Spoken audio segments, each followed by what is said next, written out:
लगातार 5 फतूहात, नाकाबिले शिकस्त पाकिस्तान का एक और उम्दा शो।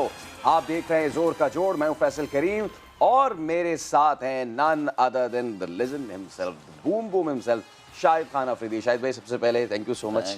और इससे पहले कि हम आपसे पाकिस्तान की फतूहात पे बात करें, क्या ही उम्दा खेला है पाकिस्तान ने। T20 वर्ल्ड कप के आखिरी ग्रुप मैच में स्कॉटलैंड को भी शिकस्त दे दी है। आज के मैच की थोड़ी सी झलकियां देखते हैं और उसके बाद आप होंगे और शाहिद भाई होंगे। ये जो नासिर हुसैन का आखिरी जुमला था, well led by the skipper, यही सबसे अहम है। अभी मैं कुछ इंडियन चैनल्स भी देख रहा था, वहां पे सबसे ज्यादा यही बात की जा रही थी। कैप्टन परफॉर्म करता है तो टीम को बड़ा जबरदस्त लीड करता है। शायद भाई, ये गालिबन पहली मर्तबा हुआ है अनबीटन हम जा रहे हैं अगले राउंड में। तो पाकिस्तान की अब तक की परफॉर्मेंस को सबसे पहले कैसे सम अप करते हैं? यार वेल फैसल, अगर आप पहले मैच से जो हम बात करते हुए आए कि outstanding body language, focused, game plan बहुत ही सिंपल बनाया हुआ है, कोई ज़्यादा चेंजेस नहीं कर रहे उसके अंदर, हर प्लेयर अपनी रिस्पॉन्सिबिलिटी ले रहा है। बाबर जो आपने भी बात की है, नो डाउट के कप्तान की परफॉर्मेंस हमेशा बहुत इंपॉर्टेंट रहती है और अच्छा नहीं करते तो सारा कुछ फिर कप्तान पे भी आता है। तो ये अच्छी बात है कि बाबर अपनी परफॉर्मेंस पे सबसे ज़्यादा फोकस्ड है और वो परफॉर्म कर रहा है तो और लड़के भी उसका साथ दे रहे हैं। इंडिविजुअल परफॉर्मेंसेस, टीम परफॉर्मेंसेस, तो अब हमारे पास कोई ऐसा एक्सक्यूज़ नहीं कि हमारे ये एरिया कमज़ोर था या ये एरिया इसको और बेहतर कर सकते थे। अब हम सेमीफाइनल के अंदर एक बहुत ही ज़बरदस्त फ्रेम ऑफ माइंड से जाएंगे, कॉन्फिडेंस के साथ जाएंगे, ये सबसे अच्छी बात है। शाहिद भाई, बाबर पे हमेशा से पहले भी ये क्रिटिसिज्म रहा है कि जी इतना लंबा जो है वो शॉट नहीं लगाते। उसके बाद हमने देखा कि उन्होंने अपने आप को ट्रांसफॉर्म किया। अब हम देख रहे हैं कि बाबर शुरू में स्टीयर अलोंग कर रहे हैं, उसके बाद जब अपॉर्चुनिटी आती तो उसके बाद फिर लंबी हिट भी वो लगा रहे हैं।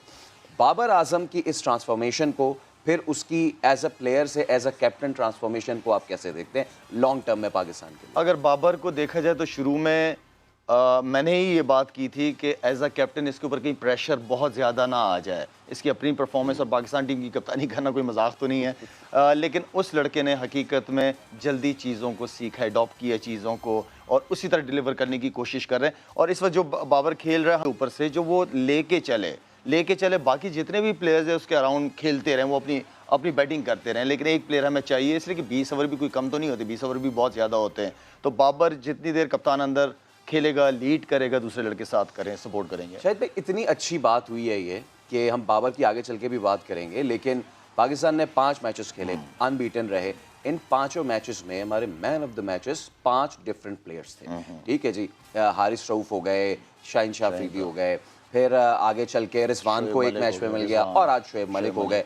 तो पाकिस्तान के लिए जो हम बात करते हैं क्रिकेटिंग टर्मिनोलॉजी में, राइट टाइम पे पीक करना बड़ा इंपॉर्टेंट है। पाकिस्तान ने ये साबित किया है कि इनके पास बॉलर्स, बैट्समैन हर पॉइंट पे आके, हर पोजीशन पे आके, हर नंबर पे आके बेहतरीन चिप इन कर रहे हैं। Contributions from all this side. ये जिस तरह पहले भी बात हुई है कि कोई स्क्वाश या टेबल टेनिस नहीं है कि 1-2 प्लेयर खेल रहे हैं, 11 के 11 टीम प्लेयर्स होते हैं।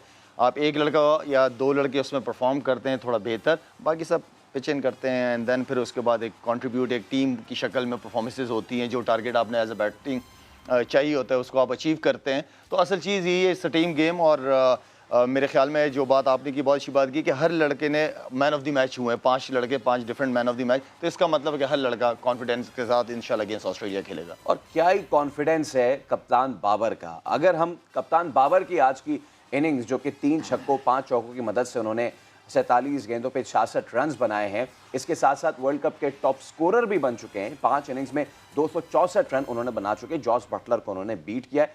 पहले इनकी इनिंग्स थोड़ी सी देख लेते हैं। और इसके साथ साथ बाबर ने एक और यूनिक रिकॉर्ड भी अपने नाम कर लिया है कि वो दुनिया के सिर्फ उन 3 बैट्समैनों में से एक है जिन्होंने वर्ल्ड कप में, वो T20 के वर्ल्ड कप में 4 हाफ सेंचुरीज बनाई हैं। अच्छा शाहिद भाई, ये जो हमारे लिए अब तक 5 मैचेस हैं, वर्ल्ड कप है, ये रिकॉर्ड गलोर है हमारे लिए। रिजवान को आप देखें, रिजवान एक कैलेंडर ईयर में 1000 उन्होंने भी क्रॉस कर लिया है। अभी हमने बाबर की जितनी भी तारीफ कर ली जाए उतनी कम है। बाबर जो है वो रिकॉर्ड पे रिकॉर्ड बनाए जा रहे हैं। एक बार फिर वर्ल्ड नंबर 1 T20 के बैट्समैन बन गए। रिजवान ने जो है वो हाईएस्ट एवरेज वो कोहली से पोजीशन छीन ली है। बाबर ने उनसे नंबर 1 की पोजीशन छीन ली है। अफगानिस्तान ने उनसे वर्ल्ड कप में आगे जाने की उम्मीद छीन ली है। तो पाकिस्तान 5 मैचेस में बेहतरीन, ज़बरदस्त। नाउ अब है बड़ा मुकाबला दुबई में अगेंस्ट ऑस्ट्रेलिया। दुबई की पिच आप खेल चुके हैं, ऑस्ट्रेलिया के अगेंस्ट भी आप खेल चुके हैं। दुबई की पिच कैसी होती है और जिस तरीके की ऑस्ट्रेलियन की बैटिंग है, तो पहले हम अपनी बॉलिंग को डिस्कस कर लेते हैं। कहाँ कहाँ किस पोजीशन पे उनको हम तकलीफ दे सकते हैं बॉलिंग में? इन कंडीशंस के अंदर जो अगर आप तीनों ग्राउंडों की पिचेस को देखें ना, इसमें जितना आप बैट्समैन की बॉडी से अवे रखेंगे बॉल उतना ज़्यादा अच्छा स्किड भी करता है और बॉल थोड़ा सा लो भी रहता है। और हमारे बॉलर जो हैं वो रिवर्स अगर बॉल हो रहा है तो बड़ा अच्छे यूज़ भी करते हैं उसका, शाहीन और रऊफ दोनों बहुत अच्छे यूज़ करते हैं। डोमेस्टिक क्रिकेट में काफ़ी मैंने उनको देखा है। तो असल चीज़ ये है कि जितना अवे रखेंगे बैट्समैनों से उतना अच्छा, इसलिए कि ऑस्ट्रेलियन कट और पुल पे बहुत तगड़े होते हैं और आगे की बॉल पे तो 11वें नंबर का बैट्समैन भी ठीक है ना शॉट लगा ही लेता है। तो कहने का मतलब है कि जितना बॉडी से अवे हो उतना, वो सबसे बेस्ट लाइन है आपकी। ओके, और इसी बीच हमें अहमद भाई ने भी ज्वाइन किया है। अहमद शहजाद भाई, बहुत बहुत मुबारक हो आपको। तो ये नविश्ता दीवार था, पढ़ने की ज़रूरत थी पाकिस्तान ने, लेकिन अब ये कंफर्म हो गया है कि जी हमने सेमीफाइनल के लिए क्वालिफाई कर लिया है, जो कि हम जुमेरात के दिन खेलने जा रहे हैं अगेंस्ट ऑस्ट्रेलिया। तो आपको बहुत बहुत मुबारकबाद। शाहिद भाई अभी हमारे साथ स्टूडियोज में मौजूद हैं। पाकिस्तान की आज की कारकर्दगी क्या कहेंगे? अस्सलाम वालेकुम सबको। शाहिद भाई अस्सलाम वालेकुम। वालेकुम सलाम। I think pretty much obvious थी from the day go, word go। Shahid भाई के भी यही रिमार्क्स थे कि पाकिस्तान जो है इंशाल्लाह ताला ना सिर्फ फाइनल खेलेगा, फाइनल जीतेगा। हम सबके, आप लोगों के, हमारे सबके यही था, हमने बोला था कि पाकिस्तान जीतेगा। तो वो बस अब ये it's just one step at a time. I think जिस तरह स्कॉटलैंड के अगेंस्ट ये वाला मैच हम खेले, आप इसी तरह की कल भी आप बात कर रहे थे कि पाकिस्तान थम्पिंग विक्ट्री। तो आई एम श्योर आप भी खुश होंगे कि पाकिस्तान ने थम्पिंग विक्ट्री की है। तो अच्छा, अगर मैं ये कहूँ कि बैटिंग की बात, जी अहमद भाई आप कंटिन्यू करें ना, फिर मैं सवाल करता हूँ। तो और जो बाबर की जो इनिंग थी, आई थिंक अगेन रिजवान के जल्दी आउट होने के बाद ही स्टेडी द शिप। बहुत अच्छा खेले, ज़बरदस्त खेले। उसके बाद जो अच्छी बात देखने में मिली वो ये थी कि हफीज़ भाई जब आए, उन्होंने आते साथ ही, पहले भी हमने बात की कि वो फेयरलेस खेलते हैं, सेल्फलेस क्रिकेट खेल रहे हैं। उनकी कोशिश ये होती है कि आके टीम की जो रिक्वायरमेंट है उस हिसाब से क्रिकेट खेलें। This is very good. और एंड में आके जिस तरह आज शुएब भाई ने फिनिश किया है, ही जस्टिफाइज हिज प्लेस। बहुत ज़्यादा आर्गूमेंट्स थे उनकी प्लेस पे, लेकिन जो ये इनिंग है, उन्होंने वर्ल्ड कप में जो है ना फास्टेस्ट हाफ सेंचुरी की है पाकिस्तान की तरफ से। तो उनको भी मुबारक हो, आप सबको भी मुबारक हो। बहुत अच्छा खेले आई थिंक। और उसके बाद जो पाकिस्तान की बैटिंग ने बिल्कुल मैच एक तरफ कर दिया। और उसके बाद स्कॉटलैंड की बैटिंग जो थी, उनके पास कुछ ना इतना एक्सपीरियंस था, ना इतना एक्सपोजर था। तो इट वाज प्रीटी ऑब्वियस कि पाकिस्तान बॉलिंग अटैक के खिलाफ इतने बड़े मार्जिन से ही वो पाकिस्तान मैच जीतेगा। बिल्कुल 72 रन से रहा है। लेकिन शायद भाई यहाँ पे एक चीज़ है कि जो अब सवाल ये एक है, पावर प्ले में जैसे कि आपने कहा कि ये जो पिचेस हैं लो रह रहा है बॉल, कमेंटेटर्स भी कह रहे हैं लो रहता है, स्किट करता है। अगर हम अपने पावर प्लेस देखें तो कभी 29 रन बन रहे हैं, आज 35 रन बनाए हमने। ऑल्दो कि हम विकेट लूज़ नहीं कर रहे, दैट्स वन इम्पॉर्टेंट थिंग। हमने ज़्यादा से ज़्यादा 1 या 2 विकेटें लूज़ की हैं। लेकिन उसके बाद क्या आपको लगता है कि पावर प्ले का बाबर रिजवान सही इस्तेमाल कर रहे हैं इन कंडीशंस में? 35 आ जाएं, 40 आ जाएं शुरू में, इज़ दैट एनफ, या फिर आपको लगता है कि थोड़ा सा एक्सेलरेट करना आप चाहिए? अगर जितने भी मैचेस उठा के देखें, ऑलमोस्ट ज़्यादातर मैचेस जो मेरी नज़रों से गुजरे हैं उसमें यह था कि पावर प्ले का इस्तेमाल सही तरीके से जिस तरह होता है क्रिकेट में नहीं किया, किसी भी टीम ने नहीं किया मेरे ख्याल में। 2-3 सिवाय इंडिया के अगेंस्ट द मिनोस। हाँ, बस एक आधा मैच में मैंने देखा होगा। उसके अलावा देखिए सबसे अच्छी बात जो ये है वो ये है कि विकेट का ना गिरना। अगर आप 6 ओवर में 35 रन 40 रन करते हैं और आपकी विकेट नहीं गिरती और आपके पास स्ट्रेंथ बैटिंग पावर हिटर्स हों तो आप कवर कर जाते हो बाद में। तो अच्छी बात यह है कि विकेट का ना गिरना, ये सबसे इंपॉर्टेंट चीज़ है सर्कल में। एक चीज़ जिस पे अब जो है एक और सवाल उठ रहा है, और वो ये कि पाकिस्तान ऑल्दो के हमारा मिडल ऑर्डर भी टेस्ट हो गया और अच्छा, ये बहुत अच्छा हो गया, लेकिन हमारा मिडल ऑर्डर उस सिचुएशन में अभी टेस्ट नहीं हुआ है कि अगर खुदा ना खास्ता ऊपर से बाबर और रिजवान दोनों चीपली आउट हो जाते हैं। अगर तो ऐसा होता है तो क्या जिस तरीके से फ्रीली आके हफीज़ खेलते, जिस तरीके से शुएब आके फ्रीली उन्होंने खेला है, फिर स्ट्रेटजी चेंज करनी पड़ेगी? फिर हम कहाँ स्टैंड करते हैं? डिपेंड करता है अपोजिशन किसके खिलाफ आप खेल रहे हैं। अगर अर्ली विकेट गिरती है आपके पास, आपने अपनी स्ट्रेंथ से नहीं, फ़खर का जो गेम है 3 नंबर, अभी तक फ़खर से मेरी आज ख़ास तौर पे मैं बड़ी दुआएं कर रहा था कि अल्लाह करे आज के मैच में रन कर जाए ताकि ये भी सेमीफाइनल में एक अच्छे कॉन्फिडेंस के साथ जाए। हमारे पास हफीज़ है काफ़ी एक्सपीरियंस्ड, शुएब मलिक काफ़ी एक्सपीरियंस्ड, तो ये वो लड़के हैं। आसिफ अली अच्छी फॉर्म में, वो लड़का। ऑस्ट्रेलियन बॉलिंग बहुत तगड़ी बॉलिंग होनी है, वो तगड़ी बॉलिंग करेंगे, वो ज़्यादातर लड़कों को पीछे रखेंगे, बाउंसर्स लाजमी करेंगे, बैकफुट पे रखेंगे हमारे प्लेयर्स को, तो उसके लिए हमें तैयार रहना पड़ेगा। प्लान मेरा नहीं ख्याल कि पाकिस्तान टीम कोई चेंज करेगी, उनका इसी फ्रेम ऑफ माइंड से जाएंगे कि हमारी विकेटें ना गिरे, हम बाद में कवर कर जाएंगे।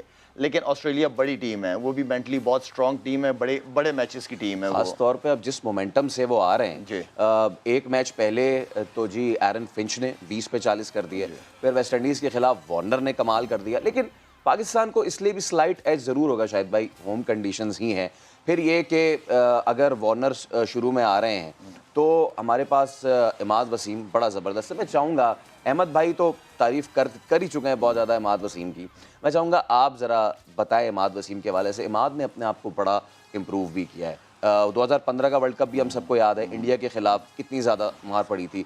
उस दिन से लेके आज तक इमाद रूम के लिए क्रैम्प कर रहे हैं, डार्ट कर रहे हैं बॉल को, ज़्यादा स्पिन नहीं कर रहे हैं। और कभी कभी आज एक बड़ा अहम स्टैट था, वो ये कि जब वो पावर प्ले में बॉल कर रहे हैं तो वो 90+ पे कर रहे हैं बॉल, लेकिन जिधर पावर प्ले ख़त्म होता है वो 84-80 पे आ रहे हैं। एक श्रूड माइंडेड प्लेयर बन गए हैं इमाद वसीम। इमाद वसीम ज़्यादातर नए बॉल का जो यूज़ करता है, वो अगर आपने देखा होगा फिंगर से करता है, बॉल को स्विंग करके बैट्समैनों की अंदर की तरफ आने के लिए, तो वो बड़ा ख़तरनाक है। इतना इजी नहीं है, ठीक है स्पिनर गेन कर रहा है, लेकिन इसका ये मतलब नहीं कि आप उसको निकल के मार दो या चांस ले लो, बड़ा चांस ले लो। और वो तो चाहता है कि मुझे बैट्समैन चांस ले, और ख़ासतौर पर उसके बॉल पर जो चांसेस, जितने भी बैट्समैन आउट हुए हैं वो क्रॉस मिड विकेट वगैरह साइड पे मारते हुए या लेग बिफोर या बोल्ड होते हैं। जब तक मैंने इसको नया बॉल करते हुए देखा, इसने बड़ा अच्छा परफॉर्म किया है इसने इमाद ने। लेकिन उसके बाद वो जो आप बात कर रहे थे कि 6 ओवर के बाद वो थोड़ा स्लो डाउन हो जाता है, देखिए इसलिए कि 6 ओवर के बाद उसके बॉल में वो स्विंग जो वो करना चाहता है वो चीज़ होती नहीं है। लेकिन अगर वो उसी चीज़ को कंटिन्यू करे, पेस, इसलिए कि आप फ्लाइट की ज़रूरत नहीं होती, T20 में आप ज़्यादा फ्लाइट बॉल नहीं कर सकते, ईजिली मैनेज हो जाता है। और जब पिचेज़ भी अच्छी हों तो मेरे ख्याल में उसको उसी सोच के साथ ही जाना चाहिए कि जैसे मैं नया बॉल ही कर रहा हूँ। राइट अहमद भाई, अब हम हैं ऑस्ट्रेलिया के अगेंस्ट। अच्छा, ऑस्ट्रेलिया की अगर आप बॉलिंग लाइन को देखें तो ऐसा नहीं है कि हम किसी भी मोमेंट पर रिलैक्स हो सकते हैं। वैसे फेयर कंपैरिजन तो नहीं होगा अफ़गानिस्तान से करना, बट अफ़गानिस्तान और न्यूजीलैंड के ख़िलाफ़ हमारे पास ये प्लान था कि उनका एक 5th वीक लिंक अगर आएगा या 4th वीक लिंक आएगा तो हम उसको फिर टारगेट करेंगे। ऑस्ट्रेलिया में पहले मिचेल स्टार्क आएंगे, जब स्टार्क आपकी जान छोड़ेंगे उधर से जॉश हेजलवुड लगे हुए होंगे जिन्होंने अपने आप को बड़ा अच्छा ट्रांसफॉर्म किया है। हेजलवुड आपकी जान छोड़ेंगे तो उसके बाद आपके जो है वो ज़ैम्पा आ जाएंगे, और ज़ैम्पा का बहुत अच्छा जो है वो लेग स्पिन हुआ है इस वर्ल्ड कप में। ऑस्ट्रेलिया की बॉलिंग के खिलाफ क्या स्ट्रेटेजी अपनानी चाहिए? आई थिंक बिल्कुल नॉर्मल, जिस तरह शाहिद भाई ने बात की है, नॉर्मल क्रिकेट हम लोग पर हम जो क्रिकेट खेल रहे हैं पावर प्ले के अंदर, हमें सूट करेगी पेस, क्योंकि हमारे जो दोनों ओपनर्स हैं वो टाइम करते हैं। और दुबई की पिच पे आई थिंक नए बॉल पे जितनी पेस होती है उतना आपके पास चांसेस होते हैं कि आप गैप्स को हिट कर लें। एट द सेम टाइम बड़ा तगड़ा मैच होगा, अच्छा मैच होगा। वीक लिंक्स को आई थिंक इंडिया के पास कोई वीक लिंक नहीं था, न्यूजीलैंड की पूरी बॉलिंग थी। सो मोरलेस अफगानिस्तान के बारे में हम बात कर रहे थे कि उनके जो स्पिनर्स हैं, क्योंकि वो डेंजरस हैं, तो हम उनके वीक लिंक्स का इंतजार करेंगे। अदरवाइज कोई भी ऐसी टीम नहीं है कि जिनके पास जो अच्छी पहले 4-5 में वर्ल्ड में जो है ना रैंकिंग में स्टैंड करती हो, उनके पास ज़्यादा वीक लिंक्स होंगे। तो ऑस्ट्रेलिया के खिलाफ मेरे ख्याल से नथिंग विल बी चेंज, और ऑस्ट्रेलिया अंडर प्रेशर होगा। अगर आप देखें तो जिस तरह हम आज उनकी बॉलिंग की बैठ के बात कर रहे हैं, वो भी हमारी बॉलिंग की बैठ के बात कर रहे होंगे, और जिस तरह की बॉलिंग फॉर्म हमारी है, उनके बैट्समैन को भी हमारी बॉलिंग को खेलना पड़ेगा। तो आई थिंक कि पाकिस्तान को कहीं ना कहीं एज होगा, और पाकिस्तान कहीं ना कहीं इंशाल्लाह ताला फेवरेट्स पे स्टार्ट करेगा। In the end of the day मेरा दिल कहता है, मेरा ईमान है, इंशाल्लाह ताला पाकिस्तान ये मैच भी इंशाल्लाह जीतेगा और फाइनल के लिए क्वालिफाई करेगा। एब्सोल्युटली। अगर आज के मैच की हम बात करें तो आज स्टैंड आउट परफॉर्मर रहे शुएब मलिक। शुएब मलिक जब बुलंदो वाला छक्के मार रहे थे तो मलिक की मलगन उनका हौसला बढ़ा हर मैच में होती हैं, और आज भी थी, हर छक्के पे दाद भी देती नहीं। पहले देखते हैं उस पर सानिया मिर्जा क्या पूरा पाकिस्तान ही दाद दे रहा था। अब अगर ज़रा हम शुएब मलिक के वैगन व्हील देखें तो शाहिद भाई, एक तो मुझे आज ये समझ नहीं आया, वैसे स्कॉटलैंड को भी समझ में नहीं आया होगा, उन्होंने आखिरी ओवर स्पिनर को दे दिया और वो भी शुएब मलिक के अगेंस्ट, और वो भी शारजा के स्टेडियम में। फिर उनको लग पता हो गया आइंदा वो जब भी खेलेंगे कम से कम वो स्पिनर को आखिरी ओवर तो नहीं देने वाले, स्पेशली अगेंस्ट शुएब मलिक। इनके स्ट्रॉन्ग एरियाज़ देखे, वैसे तो शुएब हर जगह स्ट्रॉन्ग थे, लेकिन लेग साइड प्रीडोमिनेंटली बहुत तगड़ा है मलिक का। मलिक को जो आज बॉलिंग हुई है वो बहुत ही पीछे पीछे स्पिनर ने की है, बैट बॉलिंग ही कहूँगा उसको मैं। और मलिक ने लेकिन आउटस्टैंडिंग इनिंग खेली है, सही बूम बूम लग रहा था आज, मलिक लग रहा था। और मैं ये समझता हूँ कि ये बात शुरू से ही कहते हैं, जिस तरह अहमद कह रहे थे कि काफ़ी क्रिटिसिज्म हो रहा था कि शोएब मलिक का ये वो, लेकिन जहाँ तक मुझे लगता था, जो मैं हमेशा मलिक की बात करता था, सीनियर प्लेयर, एक्सपीरियंस प्लेयर हमें इस नंबर पे, इसलिए कि हमारे मिडिल ऑर्डर फॉर्म में थी ही नहीं। तो एक एक्सपीरियंस प्लेयर जो कि दुनिया भर में जाके लीग खेलता है, परफॉर्म करता है, फिट है, फील्डिंग में कप्तान को हौसला अफजाई, कोई मशवरा चाहिए होता है तो ड्रेसिंग रूम को किस तरह मोटिवेट करना है सारे प्लेयर्स को, तो उस लड़के के अंदर वो टीम मैन है, वो बेसिकली टीम मैन है, तो उसकी ज़रूरत थी और अल्हम्दुलिल्लाह आज वो करते हुए नज़र आ रहा है। कितना ही अच्छा है आसिफ के लिए कि वो शोएब मलिक और हफीज़ की प्रेजेंस में इस टीम में, यानी कि जब आप क्योंकि आसिफ का भी इस वर्ल्ड कप से पहले अच्छा फॉर्म नहीं लगा हुआ था, लेकिन उसके बाद वो आए, उन्होंने जी कारनामा सर अंजाम दिया। लेकिन जब आप बात करते हैं कि अब हमें आगे के लिए, जाहिर सी बात है शोएब मलिक हफीज़ वर्ल्ड कप के बाद उनकी क्या सिचुएशन रहती है वो तो वो खुद ही बताएंगे, लेकिन आसिफ के लिए बड़ा ज़रूरी है कि एक एक्सपीरियंस बंदे के साथ साथ चलते रहें, सो दैट जब ये लोग जाएँ टीम से तो उसके बाद एक उनका एक्सपीरियंस लेते हुए फिर वो इस मिडिल ऑर्डर को आगे बढ़ाएं। होता तो यही है कि सीनियर से आप सीखते हो, सीनियर अपना जो भी एक्सपीरियंस होता है वो शेयर करते हैं जूनियर्स के साथ। अच्छी बात है कि हमारे पास ऐसे बैट्समैन हैं डोमेस्टिक में नज़र आते हैं कि हफीज़ या मलिक के जाने के बाद ठीक है उनको भी आते हुए थोड़ा एडजस्ट करेंगे, उन्हें भी पूरा मौका मिलेगा। और मेरे ख्याल में है टैलेंट हमारे पास। इंशाल्लाह पाकिस्तान टीम कभी ऐसा नहीं होगा कि बिल्कुल ही समझ ना आ रही हो कि यार किसकी सिलेक्शन करें, क्या करें क्या ना करें, तो इंशाल्लाह हमारे पास है इस तरह का टैलेंट है भी। अच्छा शाहिद भाई, हमने पाकिस्तान की आज बात की और पाकिस्तान ऑस्ट्रेलिया की भी आगे चल के शो में ज़रूर बात करेंगे, लेकिन आप क्योंकि मौजूद हैं यहाँ पे और मैंने कुछ सवाल बचा के रखे हुए थे, उसमें सबसे पहले तो इंडिया वर्सेस अफगानिस्तान, ठीक है ना। अच्छा, आपने उनके कुछ प्लेयर्स को देखा भी है, नवीन को भी आपने देखा है बॉलिंग करते हुए, इसके अलावा राशिद खान और इनके अगेंस्ट तो आपने खेला भी है, T10 हो गया, बाकी तमाम तर चीज़ें हो गई।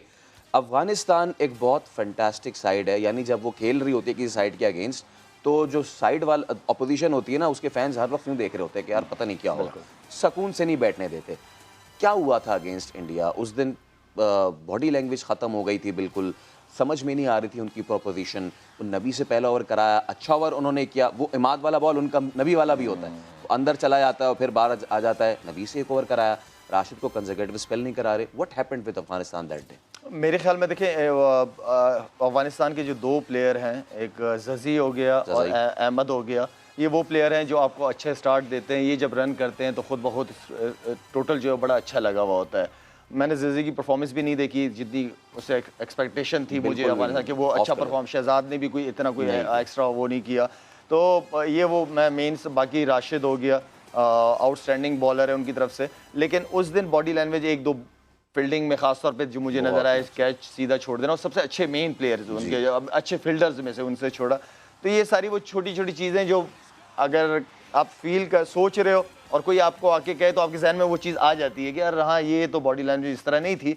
लेकिन खैर मैं ये कल भी मेरी आपकी बात हुई थी इस हवाले से कि मैं थोड़ा डिफरेंट तरीके से सोचता हूँ, मैं चीज़ को कोशिश करता हूँ संभल करके रखूँ, ज़्यादा डिटेल में ना जाऊँ।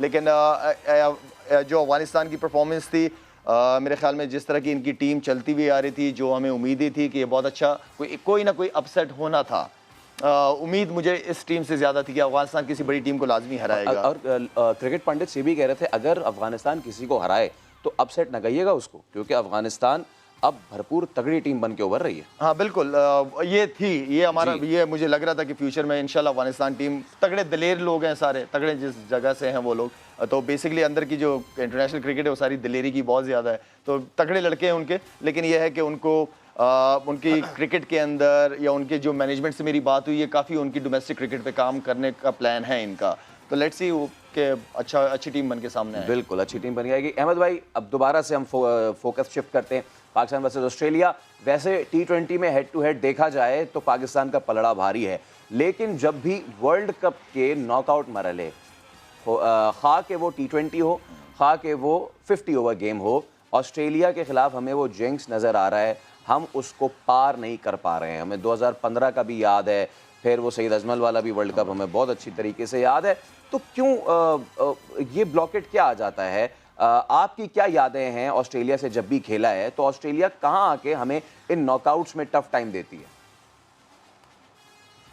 I think it's a battle of nerves मेरे ख्याल से वो हमसे ज़्यादा फेयरलेस होते हैं, हमसे कम प्रेशर में खेलते हैं, मेरे ख्याल से हमसे ज़्यादा रेडी होते थे अगर आज से पहले की बात देखी जाए।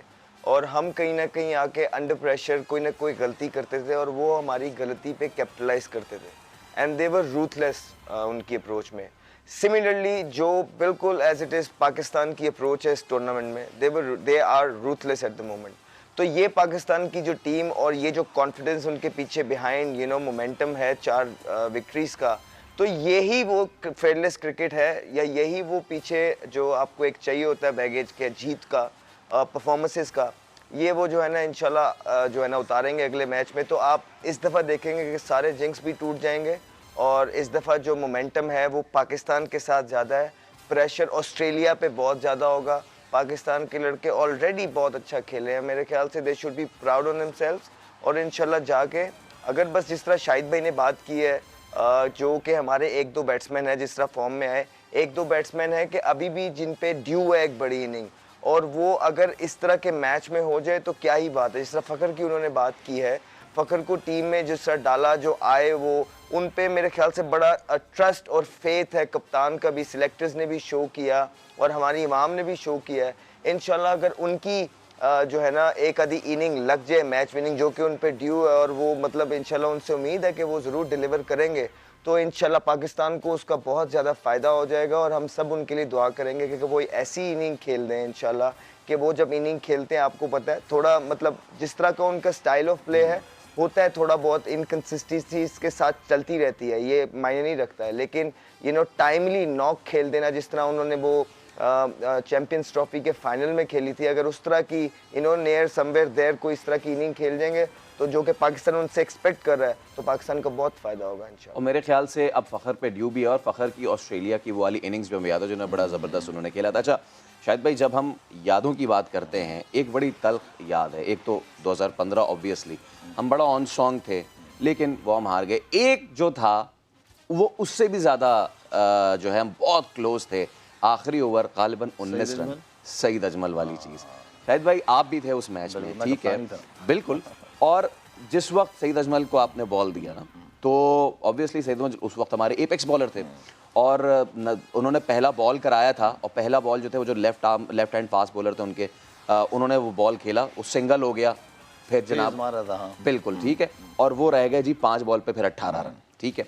उसके बाद से लेके आखिरी बॉल तक जो हुआ, मैं चाहूँगा कि आज आप बताएं कि क्या हुआ था उस मैच में।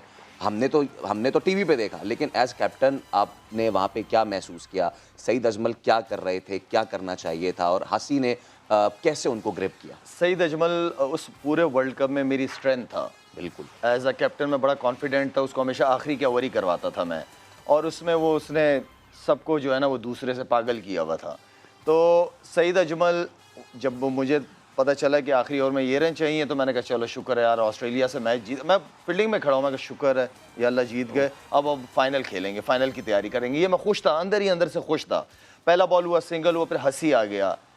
उस वक्त मैंने सईद को आवाज़ दी कि सईद यॉर्कर ही करना तेज़ वाला, इसको, इसलिए कि सईद अजमल को मैंने देखा वाहिद ऑफ स्पिनर है जो कि लेफ्ट हैंडर पे इतना कंफर्टेबल नहीं होता जितना राइट हैंडर पे होता है। वो नॉर्मली राइट हैंडर के लिए बड़ा इजी होता है ऑफ स्पिनर, लेकिन वो वो उसने की भी दूसरी बॉलें हैं जो की भी बीच एरिया में, तो वो इजी टू हिट ना, तो वो एक ऐसा था, वो जब एक छक्का लगा मैंने कहा चलो कोई बात नहीं, अब नहीं लगेगा दोबारा, उसके बाद दोबारा तीसरा, बस वहाँ से जो है ना मुझे यकीन नहीं आ रहा था कि मतलब हो जाता है, लेकिन ये था कि सईद अजमल की ओवरऑल बड़ी ज़बरदस्त परफॉर्मेंसेस थी, लेकिन वो मैच जो है नहीं भूलने वाला मैच है।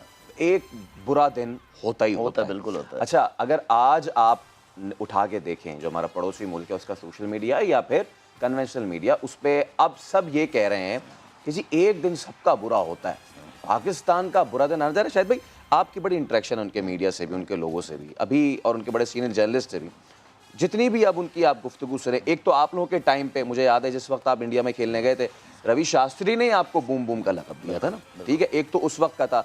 अब जब हम देखते हैं उनकी जितनी भी कमेंट्री है, उनके जितने भी जो है स्टैट्स ग्रुप, उनके जितने भी एक्सपर्ट्स राय देते हैं, वो पाकिस्तान को राइट ऑफ कर देते हैं, बिल्कुल ऐसे कि जैसे गली मोहल्ले की टीम है। और ये जो बिल्कुल अब आएंगे, इवन अभी भी अगर आप सुने तो वो कह रहे हैं पाकिस्तान जीत गया, हाँ जी, वो इंडिया से तो बस जीत गया और न्यूजीलैंड से तो बस ऐसे ही फ्लूक में जीत गया, अफगानिस्तान से तो फंस गया था, वो तो आसिफ अली नहीं होते तो नहीं। तो मतलब और क्या करें आपके लिए और कैसे जीतें, आप बता दें हम कैसे जीतें, वैसे जीत के आपको दिखा देते हैं। इंडिया के एटीट्यूड में ये रवैया जो इनका बदला है, क्यों बदला है, क्या हुआ है ऐसा? कब से बदला है मुझे ये बताएं। ये मेरे ख्याल से जब से हमने बुरा परफॉर्म करना शुरू किया। मेरे ख्याल में जब से उनकी मोदी साहब की हुकूमत आई है तब से बुरा तब से उनकी सोच ही चेंज हो गई। लीडर होता है कौम की, अपनी आवाम की सोच बदलता है, वो हमेशा अच्छी बातें करता है रिलेशनशिप बिल्ड करने के लिए। उनका मीडिया तो मोदी साहब के अंडर में ही है सारा, और जो ज़बान वो इस्तेमाल करता है वो मैच की कमेंट्री में भी सारे जो बैठे हुए होते हैं वो फिल्म चला देते हैं, जैसे हर चीज़ में उनको फिल्म को डाल देते हैं, उनका बॉलीवुड डाल देते हैं उसके अंदर। तो मेरे ख्याल में पढ़ी लिखी कौम है, अच्छी बात किया करें, अच्छी बात सबको अच्छी लगती है। और रिलेशनशिप में हमेशा बात कहता है वह कि पाकिस्तान इंडिया की रिलेशनशिप हमेशा बेहतर होनी चाहिए। हमने खेले 2005-6 में, मुशर्रफ साहब का दौर था, वाजपेयी साहब का दौर था, बड़े ज़बरदस्त रिलेशनशिप थे हमारे। वो यहाँ आ रहे हैं, हम वहाँ पे जा रहे हैं, लोग इंजॉय कर रहे हैं क्रिकेट को, रिश्ते बन रहे हैं आपस में। ये वो चीज़ें हैं जो कि मेरे ख्याल में उनकी तरफ से ख़त्म होते हुए नज़र आ रहे हैं। हमने हर कदम हमेशा बढ़ाया इंडिया के लिए, और मेरे ख्याल से ये स्पोर्ट्स ही है जो दो नेशंस को करीब लाती है। और अगर आप दो नेशंस को करीब नहीं लाना चाहते तो फिर ये आपके ऊपर ही आगे चल के सवाल उठेंगे, जिस तरह अब आप पे सवाल उठ रहे हैं। टीम बाकी है और इंतज़ार हो रहा है मुंबई एयरपोर्ट पे कि कब टीम वापस आए और कब इस्तकबाल हो। अभी प्रोग्राम में एक ब्रेक लेंगे, ब्रेक के उस पार हाजिर होंगे तो शाहिद भाई हमारे साथ होंगे और अहमद शहजाद। पाकिस्तान का मुकाबला ऑस्ट्रेलिया है सेमीफाइनल, उस पर मजीद होगी बात एक ब्रेक के बाद।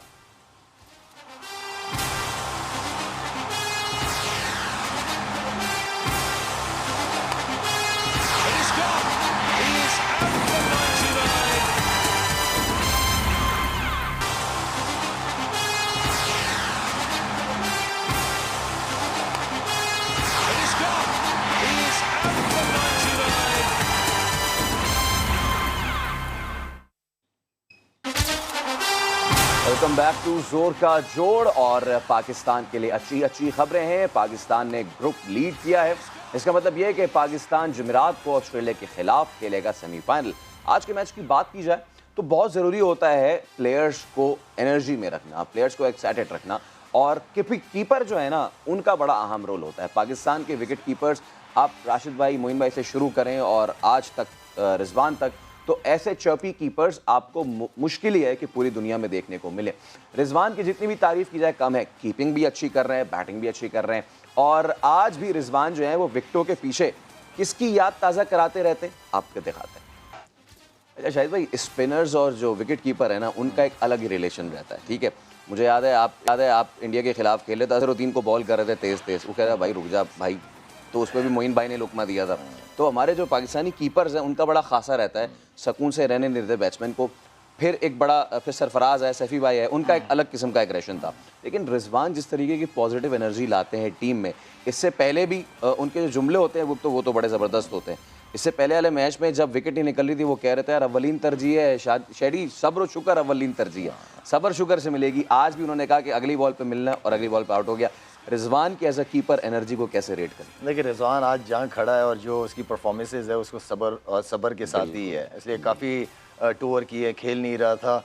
और लेकिन उस लड़के का जो मैं देखता हूँ, मुझे बेसिकली परफॉर्मेंस होना ना होना वो दूसरी चीज़ों में काउंट, लेकिन मुझे एज अ कैप्टन हमेशा से टीम मैन ही पसंद रहे हैं कि लड़का जान मारते हुए नजर, अगर एक लड़का नहीं भी खेल रहा तो वो ग्राउंड के अंदर या ग्राउंड से बाहर इतना ख्याल रख रहा हो प्लेयर का जो खेल रहे हैं, तो वो टीम मैन उसको कहते हैं। ये इस लड़के के अंदर ये क्वालिटी है।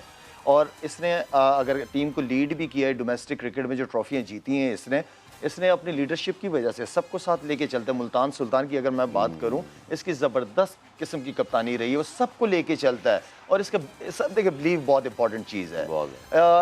इस लड़के को मैं, एक तो अल्लाह पे बहुत ज़्यादा, ठीक है एज अ मुसलमान, लेकिन इसको अपने ऊपर बहुत ज़्यादा बिलीव है, बहुत ज़्यादा। इसके अंदर जो चेंजेस मैंने देखी हैं, ख़ुद से देखी हैं, मेरी कप्तानी में भी था ये, लेकिन इस लड़के को मैंने बहुत चेंज होते हुए देखा है। इस लड़के को मैंने लड़ते हुए, अपने आप से लड़ते हुए, फाइट कर, मैं टीम में वापस आऊँगा, किस तरह खेलूँगा, 11 लड़कों में हिस्सा लूँगा, तो ये बड़ी बात होती है। ये वो चीज़ है, ये वो चैलेंजेस हैं जो आप एज अ प्रोफेशनल क्रिकेटर लेते हो। शाहिद भाई, अगेन बार बार पड़ोसी मुल्क के मीडिया की बात आती है, अब एक नया शोशा छोड़ा है भाई। ये तो हमेशा से होता था, जब भी हम शारजा में खेलते थे, वो वक्त भी था, लोगों को याद होगा, अजान हो रही होती थी तो मैच रुक जाता था। यू रिमेंबर वसीम भाई की कैप्टनसी में, फिर ढाका में वो तो वहाँ भी हो जाता था, अपने अपने उसकी बिलीफ की बात है। अब रिजवान ने नमाज अदा की, अब उसको इतना बड़ा शोशा बनाया हुआ है, इतना बड़ा हवा बनाया हुआ है इंडियन मीडिया ने ख़ास तौर पे, वहाँ के जो मुसलमान प्लेयर्स हैं उनको ढूंढ ढूंढ के ला रहे हैं, उनसे पूछ रहे हैं जी क्या आप ऐसा करते हैं, क्या आप ऐसा करेंगे।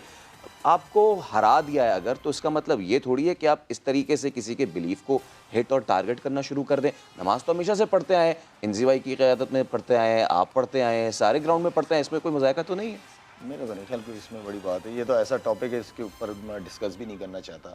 और वैसे ही मैं कह रहा हूँ ना, हर चीज़ में बॉलीवुड बन जाते हैं वो लोग, हर चीज़ में कोई ना कोई ऐसी चीज़ हरकतें कर जाते हैं वो लोग। ये कोई टॉपिक ही नहीं है बात करने वाला। और ये आप भी सुन लें कि टॉपिक नहीं है, तो आप जो हार की टीम जा रही है आपकी, आप उस पर फोकस कर लें अपना, बजाय इसके कि आप दूसरों पे करें। ओके शायद भाई, नाउ हमने पाकिस्तान वर्सेस ऑस्ट्रेलिया उनकी बॉलिंग की बात कर ली, नाउ फोकस उनकी ज़रा बैटिंग पे करते हैं। ऑल दो के ओपनर्स उनके फॉर्म में आ गए हैं, बट नाउ जो उनका मिडल ऑर्डर है, चाहे मार्श आ रहे हो या मैक्सवेल आ रहे हो, इतनी अच्छी फॉर्म में नहीं नज़र आ रहे। तो पाकिस्तान के पास गोल्डन अपॉर्चुनिटी है, ऊपर से थोड़े से उनके ओपनर्स को हिला दें, नीचे आपके पास बैटिंग लाइन एक्सपोज्ड है। देखिए उनकी जितनी भी स्ट्रेंथ है बैटिंग की, एक स्मिथ ऐसा है जो लेके चलता है, जैसे बाबर हमारा है, तो स्मिथ वो उसका वही रोल होगा जो वो खेलते हुए आ रहा है। इसके इर्द गिर्द सारे जो हैं वो हिटर हैं, वो बॉल नहीं रोकते, वो अपना खुल के खेलते हैं। अगर हमने बाउंसर्स कम किए, उनको कटे कम खिलाएं, तो वो फंस जाएंगे, फिर वो खुद शॉट बनाने जाएंगे, उस पर चांसेस हैं विकेट लेने का। अर्ली ऑन T20 में ये कि आप नए बॉल से विकेट लेने की कोशिश करते हैं, एंड देन आप कोशिश ये होती है कि ज़्यादा से ज़्यादा डॉट बॉल्स का मतलब है कि विकेट आने वाली है, आप प्रेशर डालते हो उसके ऊपर। तो इस प्लान के साथ अगर नज़र आएगी टीम, इंशाल्लाह जितनी भी बड़ी टीम हो, सामने वाली जितने भी बड़े बैट्समैन हो, इंशाल्लाह हम उनको पकड़ सकते हैं। नो डाउट इन्होंने वार्नर हो गया, लास्ट मैच भी बहुत अच्छी परफॉर्मेंसेस दी हैं, फ्रेंच है, मैक्सवेल एक ऐसा बैट्समैन है जो कि मैच विनर है, गेम चेंज कर सकता है, और मार्श हो गया, उसने भी लास्ट मैच में बड़ी ज़बरदस्त इनिंग खेली है। तो लड़के, उनके बॉलिंग वैसी भी अच्छी थी, बैट्समैन भी उनके फॉर्म में आ गए। हमारी माशाल्लाह से बैटिंग बॉलिंग दोनों फॉर्म में चल रही हैं, तो बड़ा ही ज़बरदस्त मैच उम्मीद कर रहे हैं। अहमद भाई, एक चीज़ जो है वो देखने वाली है, और वो ये कि जब आप ऑस्ट्रेलिया से भिड़ने जाते हैं तो बैटिंग बॉलिंग फील्डिंग एक साइड होती है, और एक साइड होती है द मेंटल टफनेस। जिस तरीके से वो आप पे आके हावी होने की कोशिश करते हैं, और स्लेजिंग तो छोड़ ही दें, वो तो उसके माहिर हैं। लेकिन हालिया शेन वॉर्न ने एक बड़ा अहम बयान दिया। शेन वॉर्न ने बयान दिया है कि जी ये ऑस्ट्रेलिया वो ऑस्ट्रेलिया नहीं है जिससे दुनिया डरा करती थी। इसका हम क्या मतलब समझो? ऑब्वियसली इंडिया ने बहुत अपने आप को इम्प्रूव किया, उन्होंने ऑस्ट्रेलिया में जाकर ऑस्ट्रेलिया को भी मारा और सारी चीज़ें, बट नाउ अगर शेन वॉर्न जो कि खुद एक ऑस्ट्रेलियन लेजेंड है, वो अपने मुंह से कह रहे हैं, इसका मतलब यही है कि ऑस्ट्रेलियन बैटिंग लाइन या बॉलिंग में फॉल्ट लाइंस हैं, पाकिस्तान को सिर्फ उन फॉल्ट लाइंस को ढूंढने की ज़रूरत है। मतलब ठीक कह रहे हैं। अब जो आप बॉडी लैंग्वेज या मेंटल टफनेस की बात कर रहे हैं, हमारे मुल्क में थोड़ा सा इस तरह लिया जाता था कि अगर हम जाके कुछ कहीं एग्रेसिव होते हैं, कि कोई अगर हमें कुछ कह रहा है, स्लेज कर रहा है, तो अगर if you going to reply him, तो वो उल्टा ही हमें ही डांटा जाता था। मतलब अपने लोगों की तरफ से भी हमें ही बिठा दिया जाता था। वेयरएज़ उनका ऐसा नहीं है, उनका ये होता है कि वो प्लान करके आते हैं कि कौन शॉर्ट टेम्पर्ड है, उस पर अटैक करते हैं, और फिर अगर वो रिप्लाई करता है तो पूरी टीम मिल के रिप्लाई करती है। और सेम गोज टू फिर रेफरी के पास भी जब चीज़ें जाती हैं, चाहे उनका मीडिया हो, चाहे उनके मैनेजर हो, वो सारी टीम का कल्चर ऐसे वो बैक करते हैं, तब ये कल्चर आता है। आप शाहिद भाई को अच्छी तरीके से पता है कि कुछ आध दफ़ा तो हुआ है कि हमें किसी ने स्लेज किया है, तो हमने आके रिप्लाई किया है उसको, ठीक है, जो कि करना चाहिए। उसके बाद हमें ही डांट पड़ गई, और हमें ही कह दिया गया कि आप गलत कर रहे हैं। तो ये आई थिंक ये कल्चर उनका थोड़ा सा चेंज हुआ है। वो इसलिए हुआ है, आई थिंक आईपीएल ने उनके लड़कों को जो है ना बहुत ज़्यादा माइल्ड कर दिया है। सो ओवर द ईयर्स के वो जहाँ पूरी दुनिया के साथ रूथलेस होते थे, अब ऐसा हो नहीं सकता है कि आप इंडियन प्लेयर्स के साथ रूथलेस नहीं, और बाकियों को जब आप अपनी इस तरह का एटीट्यूड दिखाएंगे तो बाकी टीम भी आपको पड़ेगी। और मेरे ख्याल से ये पाकिस्तान की टीम जो है, जो कि जीती भी है, फेयरलेस है, एक नई मैनेजमेंट उनके साथ है जिन्होंने उनको फ्री हैंड दिया हुआ है, आई थिंक ये भी वापस पढ़ेंगे उन्हें। तो ये जो लड़के हैं, ये मतलब मोस्ट ऑफ देम पठान भी हैं उनमें, तो अगर वो इनको कुछ कहेंगे तो ये लड़के जो है ना वापस उड़ के पड़ेंगे, और उन्हें अच्छा भी परफॉर्मेंस करेंगे इंशाल्लाह। शाहिद भाई, against Australia you been playing, आपने बहुत खेला है, ऑस्ट्रेलिया जैसी टीम को हमने देखा कि जिस वक्त वो कार्ल्टन एंड यूनाइटेड सीरीज हुई थी 96 उसमें वो एक्सपेक्ट नहीं कर रहे थे कि कोई स्पिनर आएगा और उनको जड़ में बॉल कराएगा। माइकल बेवन तो उसकी समझ नहीं आया हुआ क्या। उसके बाद फिर एक और सीरीज वसीम भाई की क़यादत में आई गेस जो हमने 3 मैचेस से 2-1 से जीती थी, उसमें भी शोएब अख्तर का जो पेस था कुछ समझ नहीं आ रहा था। यानी कि ऑस्ट्रेलिया जैसी टीम को अगर आपने हराना है तो आपको उनको एक शॉक में लाना है। इस करंट टीम के पास ऑलरेडी, क्योंकि हमारे बहुत सारे प्लेयर्स चिप इन कर रहे हैं, आपको क्या लगता है ऑन द गिवन डे वो कौन सा ऐसा प्लेयर है जो उनको शॉक दे सकता है? हाँ, वो पेस का शौक हो हारिस की सूरत में, शाहीन की सूरत में, या फिर वो बैटिंग की सूरत में आसिफ का शौक हो। देखिए, ऑस्ट्रेलिया की जो टीम होती थी ना, हकीकत में अगर वॉनी ने ये बात की है तो ठीक बात की है, इसलिए कि उन्होंने राज किया है। वेस्ट इंडीज़ हो गई, ऑस्ट्रेलिया ने उन्होंने क्रिकेट की दुनिया पे राज किया है बड़े लंबा अरसा। और मैं ये समझता हूँ कि जब आप इतना राज करते हैं तो उसकी कोई ना कोई वजह लाजमी होती है। जिस तरह बात हो रही है कि वो मेंटली बड़े स्ट्रॉन्ग है, वो प्लान करके आते हैं ड्रेसिंग रूम से। जो अहमद ने बात की, बड़ी अच्छी बात की है कि वो ड्रेसिंग रूम से ही पता करके आते हैं कि यार ये प्लेयर को अगर कुछ कहेंगे तो ये प्रेशर में आ जाएगा, थोड़ा सा इसका माइंड थोड़ा सा डिस्टर्ब करते हैं ताकि अपने गेम से फोकस हट जाए वो पूरे प्लान के साथ आते हैं। उन्हें हर प्लेयर का पता हुआ होता है कि क्या करना है।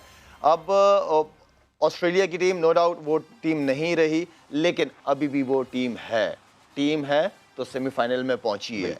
और मेरे ख्याल में जिस तरह मैं कह रहा हूं कि मैच बड़ा ज़बरदस्त होना है, दोनों टीमों के पास कोई एक्सक्यूज़ नहीं है। और एज अ क्रिकेट को देखने वाला तो मैं ये समझता हूं कि मैं वो मैच एंजॉय करना चाहता हूं। शायद भाई एक चीज़, एक और सवाल जो अब लोग उठा रहे हैं वो ये है कि 2007-2009 वर्ल्ड कप, उसमें हमने देखा हमारी bowling was top of the line, और इतनी कि ख़ास तौर पे गुल भाई, मतलब कि वो तो छोड़ ही नहीं रहे थे किसी को, हम टीम्स को ऑल आउट कर रहे थे। अभी हमारी बॉलिंग हम खुद बहुत अच्छा उसको रेट कर रहे हैं। जब ट्रेंट बोल्ट ये बोलने पे आ जाए कि जी मैं चाहता हूँ शहनशाह अफरीदी को मैं कॉपी करो, तो फिर तो आप क्या ही तारीफ़ करें। बट उसके बावजूद अभी भी किसी टीम को हम ऑल आउट नहीं कर पाए हैं। इसकी वजह आप क्या समझते हैं? क्या ये पिचेस हैं, या फिर अगली टीम कोई इस तरीके की कर लेती है कि जी बस आउट हो गया बस निकालो मैच, ऑल आउट नहीं होना? इसकी क्या वजह समझ रहे हैं? मेरे ख्याल में हम भी ऑल आउट नहीं हुए। अगर हमने किसी को नहीं किया तो हम तो जीत ही रहे हैं ना। जीत रहे हैं हम तो जीत ही रहे हैं ना, मतलब जो आगे वाली है वो भी तो पूरी आउट नहीं। देखिए, एक तो पिचेस ऐसी हैं, पिचेस ठीक है ना, इस पे आप अगर बैट्समैन बॉलर जो है वो इतने चांसेस लेने की कोशिश नहीं कर रहा, वो बचने की भी कोशिश करता है। आप अर्ली ऑन नए बॉल पे चांसेस लेने की कोशिश करते हैं, आउट करने की कोशिश करते हैं। तो मेरे ख्याल में इस बार मुझे पहले की निस्बत, इसलिए कि शारजा की पिच टोटली डिफरेंट हुआ करती थी, अब बिल्कुल ही बॉल आता नहीं है ऊपर, चेंज हुई है। इसी तरह दुबई और अबू धाबी की भी, वरना अबू धाबी में रात का मैच बॉल बड़ा अच्छा बाउंस स्किट करता था, लेकिन मुझे ऐसी चीज़ कोई नज़र नहीं आई अभी तक। और अच्छी बात यह है कि सेमीफाइनल जो है वो दुबई के अंदर है। जो कंडीशन, जो टीम कॉम्बिनेशन है इस वक्त हमारा बना हुआ, उसके लिए बहुत सूट करती है दुबई। आपने ऑफ द रिकॉर्ड हमने एक बात की थी, आप आते ही आपने कहा था कि चलो अच्छा है कि अबू धाबी में नहीं है, दुबई में मैच है। ऐसा क्यों? अबू धाबी में ये है कि रात का मैच जो है ना, वो जिस तरह मैं कह रहा था अभी, मुझे वो पिच नज़र नहीं आई, लेकिन पता भी नहीं होता, वो हल्का सा घास भी छोड़ देते हैं।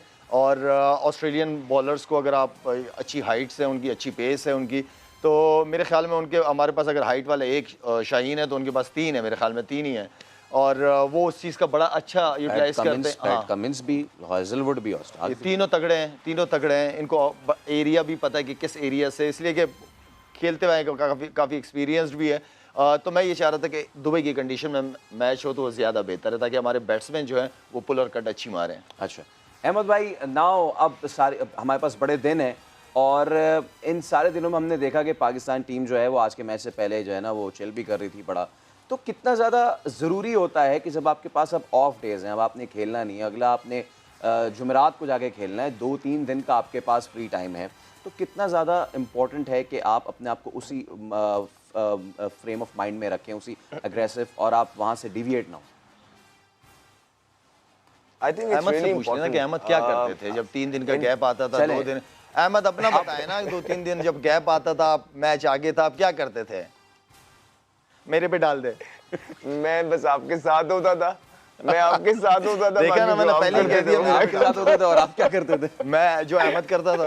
ओके ठीक है, तो ये तो पिंग पोंग वाली सूरत हाल हो गई।